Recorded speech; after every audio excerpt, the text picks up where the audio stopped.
Ok, bonjour et bienvenue sur notre chaîne. Aujourd'hui dans cette vidéo, on va résoudre une équation qui a été proposée à l'entrée à l'université, donc pour l'examen d'entrée à l'université de Harvard. Donc restez jusqu'à la fin de la vidéo parce que nous allons essayer d'expliquer de la manière la plus simple possible. Plus de 99% d'étudiants avaient raté dans cette équation. Ok, on commence dans la résolution de l'exercice. On demande donc de résoudre dans R, x plus 3 facteur de x plus 5 facteur de x plus 7 facteur de x plus 9 est égal à 9. Doit-on d'abord développer pour chercher à voir le développement afin de trouver donc la solution de l'équation? Et si on développe, quelle est la forme qu'on va obtenir? Si on développe notre équation, on va donc obtenir tout simplement dans ce polynôme-ci. Donc voici la forme du polynôme développé ici lorsqu'on développe dans notre polynôme. On obtient donc ce polynôme de degré 4. Or, comme nous avons donc un polynôme de degré 4, ce qui signifie que si on trouve les solutions, on aura combien de solutions? On aura 4 solutions parce que nous avons un polynôme de degré 4. On va dire que comme le degré de notre polynôme est de degré 4, on aura tout simplement donc 4 solutions. Maintenant, doit-on utiliser la forme développée ici pour pouvoir résoudre l'exercice? On comprend bien que utiliser donc ceci pour pouvoir factoriser, d'accord? Pour trouver les solutions, sera compliqué de trouver une racine de ce polynôme-ci. Du coup, il va falloir réfléchir autrement comment contourner dans le développement de cette équation. On va donc constater ici qu'il y a une relation entre les différents termes. Pour quitter donc de 3, qui est le premier terme ici à 5, on augmente tout simplement dans 2, ça fait 5. On fait donc 5 plus 2, ça donne 7. 7 plus 2, ça donne 9. Donc, on voit qu'ici, on a une relation, d'accord, d'une suite arithmétique dont la raison, c'est tout simplement dans 2. Donc, nous avons dans le premier terme ici qui est donc 3. Nous avons le deuxième qui est 5. Troisième ici qui est 7. Et le quatrième terme ici qui est donc 9. Ce qu'on va faire ici, on va donc chercher à calculer dans la moyenne de ces termes-ci. Or, si on veut donc calculer la moyenne ou bien la médiane de ces termes, on va additionner 3 plus 5 plus 7 plus 9, le tout divisé donc par 4. En calculant, qu'est-ce que ça nous donne? On voit que on aura donc ceci, tout simplement. On aura donc la médiane, ou bien la moyenne, sera donc 3 plus 5 plus 7 plus 9, comme nous avons dit, d'accord? Le tout divisé donc par 4. 1, 2, 3, 4. Donc divisé donc par 4. En additionnant donc 3 plus 5 plus 7 plus 9, ça nous donne 24. 24 divisé par 4, ça nous donne 6. Donc on constate que la médiane qu'on cherche ici sera tout simplement donc 6. Donc la médiane qu'on cherche ici sera donc tout simplement donc 6, d'accord? Ok, pour pouvoir continuer dans l'exercice, il va falloir qu'on change de variable. On va donc dire que soit y est égal à x plus 6. 6 étant tout simplement donc la médiane que nous avons donc obtenue ici, c'est-à-dire la moyenne. On va donc faire ce changement de variable ici. Pourquoi? Parce qu'on cherche à contourner le développement de cette équation. Ok, en changeant de variable, qu'est-ce qu'on aura ici? On montre dans les détails des calculs tout simplement. Comme nous avons dit, nous avons posé y est égal à x plus 6, comme nous avons vu.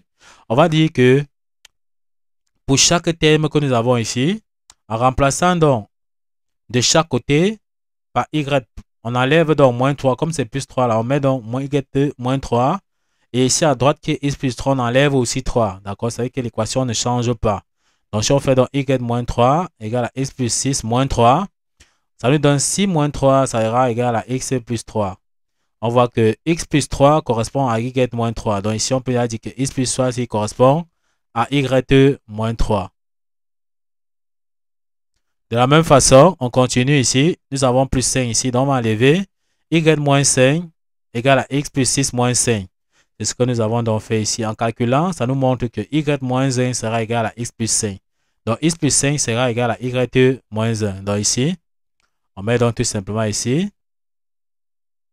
y moins 1. Ok, une fois que nous avons donc compris, par la même méthode, ici nous avons donc 7. On fait encore y moins 7 plus x plus 6 moins 7. C'est ce que nous avons fait ici. En calculant, on trouve encore y plus 1 est égal à x plus 7. Donc x plus 7 est égal à y plus 1. Donc on vient donc ici, on calcule. Ici, c'est encore égal à x plus 1. Ok, une fois que nous avons donc compris pour 9, on va aussi enlever tout simplement dans 9. On fait y moins 9 plus égal à x plus 6 moins 9. En calculant, ça nous montre que y plus 3 sera donc égal à x plus 9. Donc x plus 9 est égal à y plus 3. Donc on remplace ici par y plus 3. Ok, une fois qu'on a donc cherché à transformer, ça veut donc dire qu'on voit la correspondance entre chaque thème. On va donc essayer donc de montrer la suite de la résolution. On montre encore les détails des calculs. Ok, on montre donc les différents détails des calculs. On voit comme nous avons dit ici, on a remplacé donc x plus 3 par y moins 3, comme nous avons dit, x plus 5 par y moins 1, x plus 7 par y plus 1, x plus 9 par y plus 3, ce que nous avons fait ici. Tout ceci donc égal à 9. Donc ceci nous permet d'éviter donc de développer pour avoir dans la forme développée que nous avons ici, l'équation du degré 4 que nous avons ici. Ok. Oh, une fois que nous avons donc fait ici, qu'est-ce qu'on peut identifier? On voit qu'ici, nous avons y moins 3. Ici, nous avons y plus 3 qu'on peut donc regrouper déjà les deux termes. Ici, nous avons y moins 1 et là, nous avons y plus 1. On peut donc regrouper aussi les deux termes. On voit que ça, c'est le produit remarquable a carré moins b carré. Donc, sa forme factorisée, c'est a moins b facteur de a plus b. Ok, ceci nous permet de comprendre donc qu'ici on aura y carré moins 3 au carré. Ici, ça c'est y carré moins 1 au carré. Donc tout ceci est égal à 9. On sait que 3 au carré c'est 9. 1 au carré c'est 1. Donc en fait, on a y moins 9 facteur de y au carré moins 1 est égal à 9. On voit comment nous avons transformé notre polynôme pour avoir la forme réduite que nous avons ici. Or, pour résoudre l'exercice, on pouvait encore procéder toujours par changement des variables que nous avons fait. Mais là, on voit qu'il est plus simple ici de développer tout simplement pour faire partie le 9. En développant, on aura y carré fois y carré, ça donne y puissance 4. Y carré fois moins 1, ça donne moins y carré. Moins 9 fois y carré, ça fait moins 9 y carré. Moins 9 fois moins 1, ça donne plus 9. On cherche donc à traverser le plus 9 de ce côté, ça devient moins 9. Là, on peut donc calculer. Plus 9 moins 9, ça va nous donner tout simplement donc 0 ici. D'accord, on aura donc y carré moins 10 y puissance 4 moins 10 y carré est égal à 0.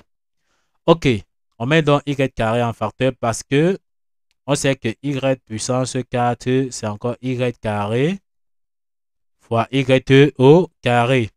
Donc, on met donc un y au carré en facteur à côté, il y aura y carré. C'est ça que nous avons donc ici. Y carré étant en facteur, on voit qu'ici, on aura tout simplement moins 10.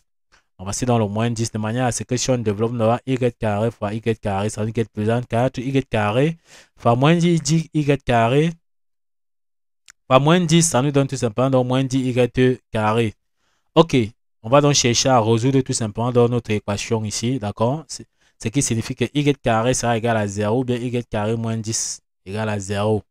Ok, on passe donc tout simplement à la prochaine feuille, tout simplement. On développe encore nos calculs.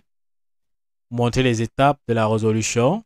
Ok, on voit donc que comme nous avons dit, ceci signifie que y carré sera égal à 0. Ou bien encore y carré moins 10 égale à 0. Or, y carré, c'est y fois y, donc égal à 0. Ou y carré égale à 10. Donc, le moins 10 traverse dans l'égalité. Lorsque ça passe ici, tout simplement à droite, ça devient plus 10. Ok. Ceci signifie que y est égal à 0 ou bien encore y est égal à 0. Donc, ici, on a une solution double. D'accord? Donc, ici, on a une solution double à ce niveau-ci, à cause de y carré. Maintenant, nous avons donc ici, y sera donc égal à quoi? À plus ou moins racine carrée de 10. Ce qui signifie que y sera égal à quoi? On développe encore nos calculs.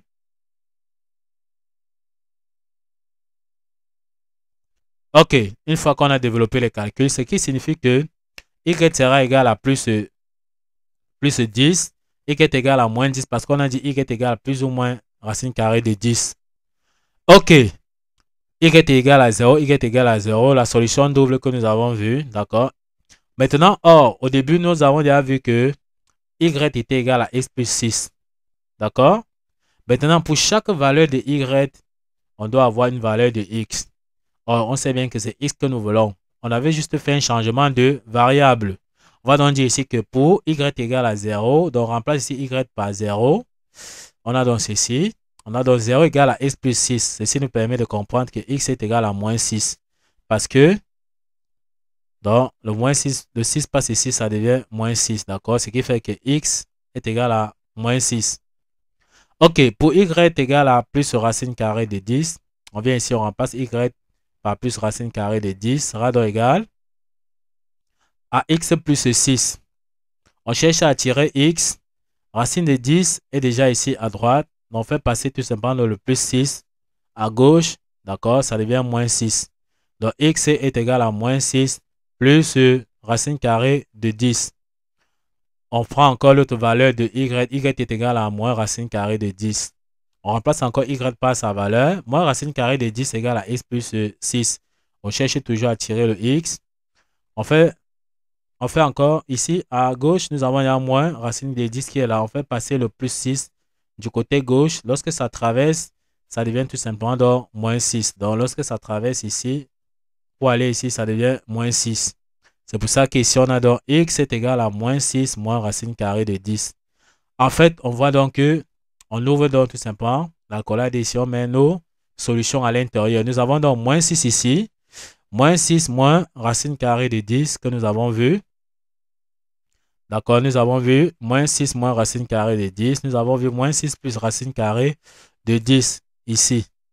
Donc, en fait, on ne doit pas dire que nous avons trois solutions parce que, en fait, dans l'alcolade ici, on ne double pas les termes. D'accord, parce qu'on a une racine double à ce niveau-ci. Y était égal à 0 deux fois. Donc, en fait, notre équation a effectivement quatre solutions. Mais sauf que dans l'alcolade, on ne met pas. Donc, on ne double pas les valeurs dans l'alcolade, d'accord? Ok, nous sommes donc arrivés au terme de cette vidéo.